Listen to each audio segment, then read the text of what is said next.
Allez, instant prise de tête, instant quand on veut faire les choses parfaites, on se prend la tête.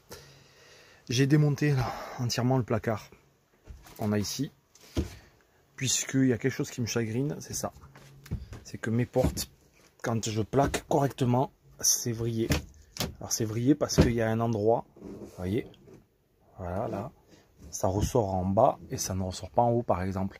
Tout simplement parce que le plaquage en bas est trop intérieur. Donc il faut que je décale la planche qui me sert au plaquage là, que je la vienne un petit demi-centimètre par là.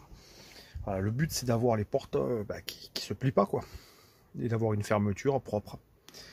Donc voilà, on démonte tout et on ajuste, on rectifie tout ça. Voilà donc à quoi consistait le petit décalage à faire. C'est ici en fait, mon bois était embuté contre ça. Et en fait, je l'ai décalé un tout petit peu que ici, en décrochant ces deux parties. Là-bas, il n'a pas bougé. Et ça me permet maintenant, même s'il y a un petit vide, bon, c'est pas très grave, ça me permet d'avoir une paroi qui comble parfaitement quand je la positionne. Hop là. Voilà. Et donc là, quand je viens plaquer en buté en bas, quand je viens plaquer en buté en haut, on voit que ma porte reste à peu de choses près, tout à fait droite. Donc j'ai plus qu'à tout remonter et voir si c'est bon.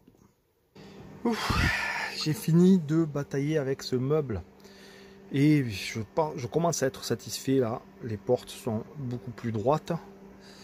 Il n'y a pas de débord sur celle-là non plus. Voilà, c'est équilibré. J'ai galéré parce que j'ai démonté tout le meuble comme je vous l'ai expliqué avant et il a fallu que je cherche comment l'ajuster. La solution finalement ça a été de prendre une équerre et de tracer, d'être sûr qu'on ait un angle bien droit. Et c'est comme ça que je me suis rendu compte que là-bas, plutôt qu'en amont, c'est surtout là-bas qu'il a fallu que j'avance mon tasseau. Donc du coup à la fin je me retrouve avec quelque chose de beaucoup, c'est pas parfait, vous voyez il y a un tout petit, je dirais même pas 1 centimètre d'écart là-bas sur la base, mais du coup c'est beaucoup plus droit et ça permet d'avoir une paroi rectiligne un peu partout. Voilà, là c'est encore un petit peu mieux. Voilà, donc du coup il n'y a pas photo, ça c'est un outil indispensable, ça me change la vie ce genre d'équerre de menuisier, donc c'est parfait. Et puis je suis enfin content, j'ai pu tout remonter et je vais pouvoir passer à l'étanchéité sur le bas. C'est donc nickel pour ce meuble.